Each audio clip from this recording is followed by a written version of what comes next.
सुप्रभात बच्चों। आज हम आपको भारत की खोज का पहला अध्याय अहमदनगर का किला के विषय में विस्तृत जानकारी देने जा रहे हैं। इस अध्याय को पढ़ाने से पूर्व मैं आपको इस किताब के विषय में कुछ जानकारी देना चाहूंगी। इस किताब के जो लेखक हैं वह हमारे देश के प्रथम प्रधानमंत्री पंडित जवाहरलाल नेहरू जी हैं। उन्होंने यह किताब अहमदनगर के किले में लिखी थी और यह किताब तब लिखी थी जब वह अपनी नवी जेल की यात्रा कर रहे थे।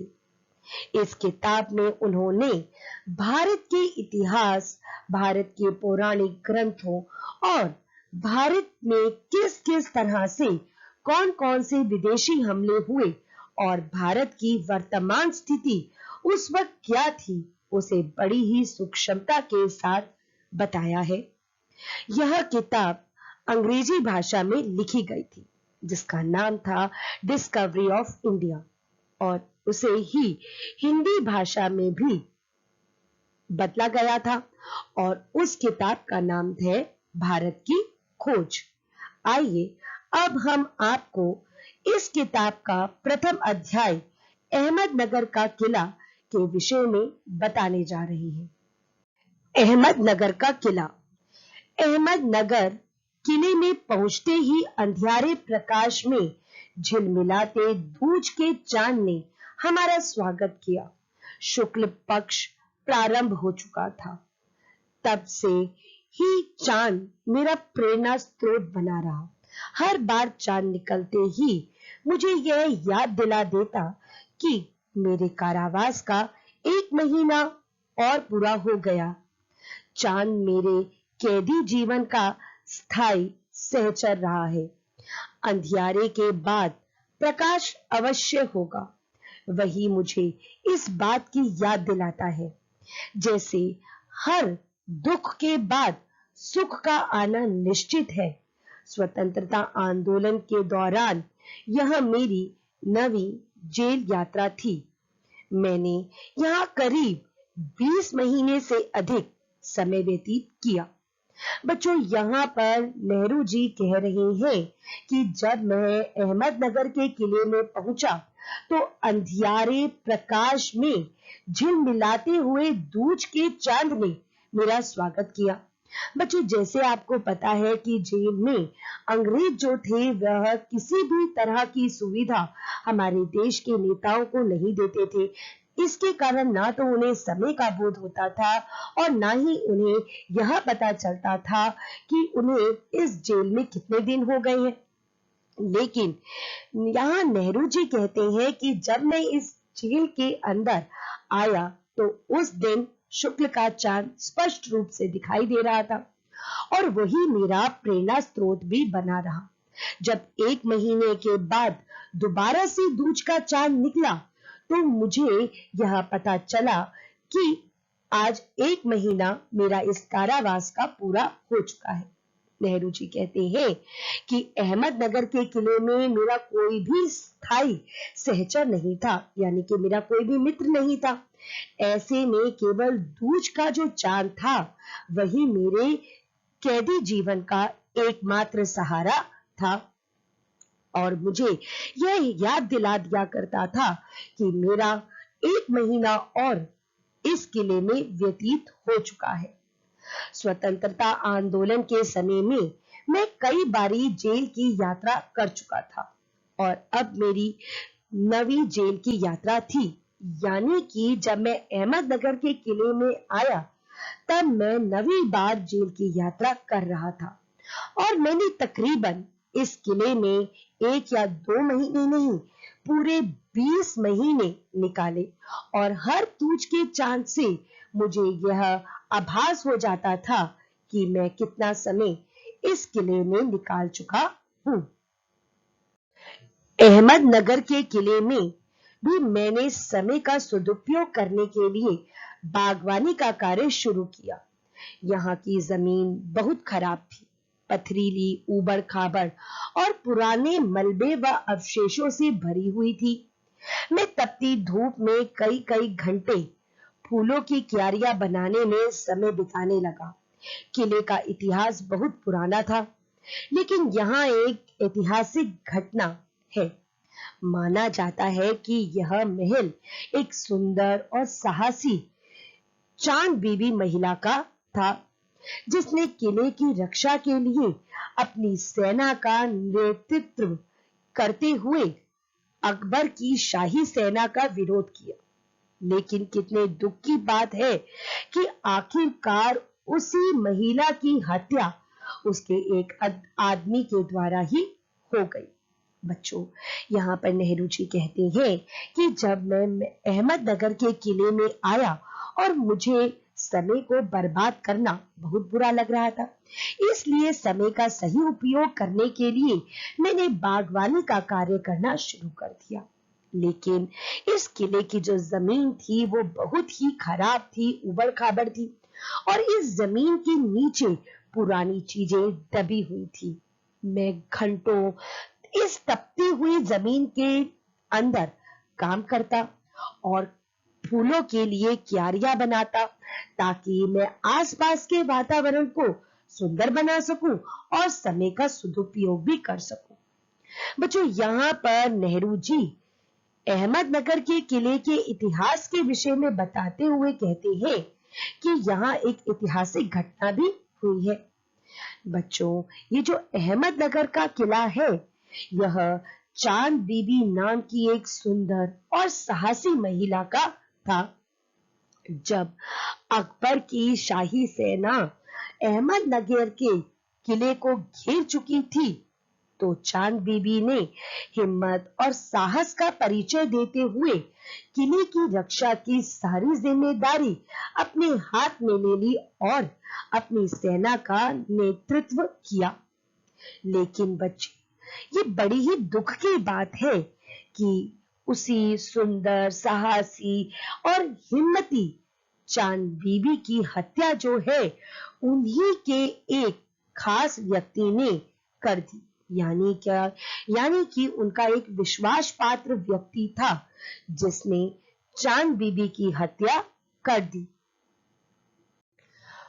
पौधों को लगाने के लिए हमने जब वहां खुदाई करने के लिए औजार मांगे, तो हमें मना कर दिया गया।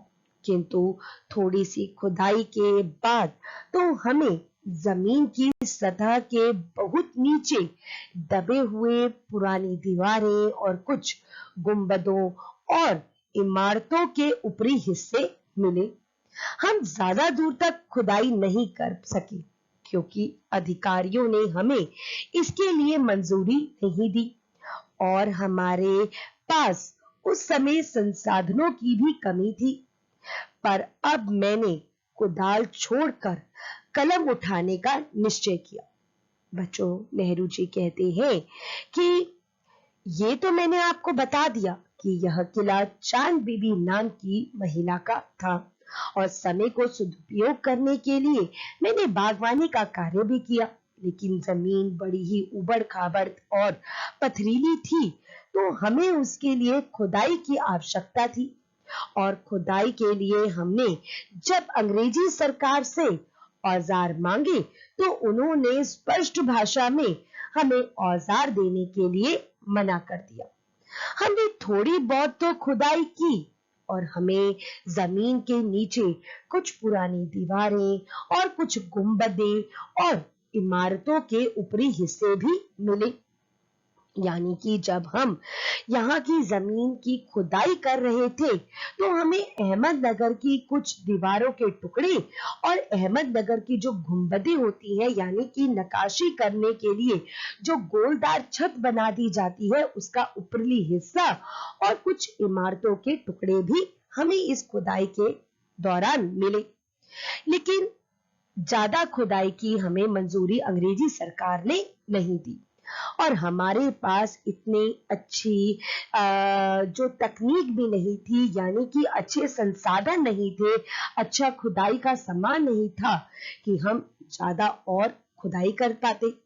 यदि अगर हम उस जगह की खुदाई कर पाते, तो शायद मैं आपको अहमदनगर के किले में और विस्तृत जानकारी दे पाता, लेकिन उस वक्त मेरे पास संसाधनों की या मेरे साथियों के पास भी संसाधनों की बहुत कमी थी। इसलिए मैंने कुदाल यानी कि जमीन को खोदने के लिए जो कुदाल होती है वो मैंने अब छोड़ दी और अपना समय का सदुपयोग करने के लिए मैंने कलम उठाई। यानी कि जब मुझे संसाधन नहीं मिले तो मैंने सोचा कि अब मुझे कुदाल छोड़नी चाहिए और कलम उठानी चाहिए। और यही कारण था कि इस समय मैंने भारत की खोज नाम की पुस्तक का आरंभ किया। लेकिन अब जब तक मैं स्वतंत्र नहीं हो जाता तब तक अपने अनुभव या ज्ञान का हिस्सा नहीं बन सकता। इसलिए मैं वर्तमान और भविष्य के बारे में कुछ नहीं लिख सकता। अब बचा अतीत, उसके विषय में भी मैं इतना इतिहासकार और विद्वानों की भांति पूर्ण शैली में नहीं लिख सकता हूं। मेरी सबसे पहली प्राथमिकता है आज के विचारों और क्रियाकलापों के बारे में लिखना। गेट, जो कि एक महान लेखक है, उन्होंने भी कहा था, इस तरह का इतिहास लेखन अतीत के भारी बोझ से एक सीमा तक राहत दिलाता है। हम भारतीयों की विरासत में एक विशेष बात है जो अद्भुत नहीं, क्योंकि कोई भी व्यक्ति औरों से बिल्कुल अलग नहीं हो सकता। हमारे खून और मांस में समाई हुई इस विशेषता से हमारा वर्तमान रूप बना है और भावी रूप बनेगा। यानी कि बच्चों, यहाँ पर जो नेहरू जी हैं वो ये कहना चाहते हैं कि मैं अपने ज्ञान और अनुभवों के आधार पर जो देश में वर्तमान स्थिति क्या चल रही है उसके विषय में तो नहीं बता सकता, क्योंकि इस वक्त मैं जेल में हूं और मुझे नहीं पता कि इस वक्त देश में कौन से हालात चल रहे हैं। बच्चों, ये जो किताब तब लिखी गई थी जब हमारा 1942 में भारत छोड़ो आंदोलन शुरू हो चुका था और उसी समय नेहरू जी को भी इस आंदोलन के चलते अहमदनगर के किले में भेज दिया गया था। और नेहरू जी जो थे वो वर्तमान स्थिति से अनभिज्ञ थे, यानी कि वह नहीं जानते थे कि बाहर की दुनिया में इस वक्त क्या चल रहा है। तो नेहरू जी ने कहा, मैं ना तो वर्तमान के विषय में लिख सकता हूं और ना आने वाला कल कैसा होगा उसके बारे में लिख सकता हूं। मैं अतीत के विषय में तो कुछ जानता हूं, लेकिन मैं उतना अच्छा नहीं लिख सकता जैसा कि कोई इतिहासकार या कोई विद्वान लिखता। लेकिन आज मेरी प्राथमिक यानी कि पहली, मेरा यहाँ पर आप कर्तव्य कह सकते हो या मेरी पहली जरूरत कह सकते हो, वो ये है कि अपने विचारों को या अपनी बातों को एक किताब या पुस्तक के माध्यम से अपने आने वाले भविष्य के बच्चों को लिखना, बताना। और इस तरह से नेहरू जी ने अपनी पुस्तक डिस्कवरी ऑफ इंडिया यानी कि भारत की खोज को लिखना आरंभ किया। नेहरू जी ने यहाँ पर भारतीयों की विशेषता के विषय में भी बात कही है। उन्होंने कहा है कि जो हम भारतीय हैं ना, वो बिल्कुल ही लोगों से अद्भुत है। हमारे अंदर, हमारे खून के अंदर, हमारे मांस के अंदर एक विशेष रूप से एक बात समाई हुई है, जिसके कारण हम बिल्कुल ही अन्य लोगों से अलग हैं और इसी विशेषता से हमारा वर्तमान रूप बना है और इसी विशेषता से हमारा आने वाला कल भी बनेगा। यानी कि बच्चों, यहाँ पर नेहरू जी ने अपनी पुस्तक भारत की खोज किस हालात में लिखनी आरंभ की उसके विषय में विस्तृत जानकारी दी गई है। आगे हम आपको उन्होंने किस तरह से सूक्ष्म जानकारी प्रदान की इसके विषय में आपको बताएंगे। अभ्यास हेतु आपको कुछ प्रश्न दिए जाएंगे और आप उसका लिखित अभ्यास करेंगे। धन्यवाद।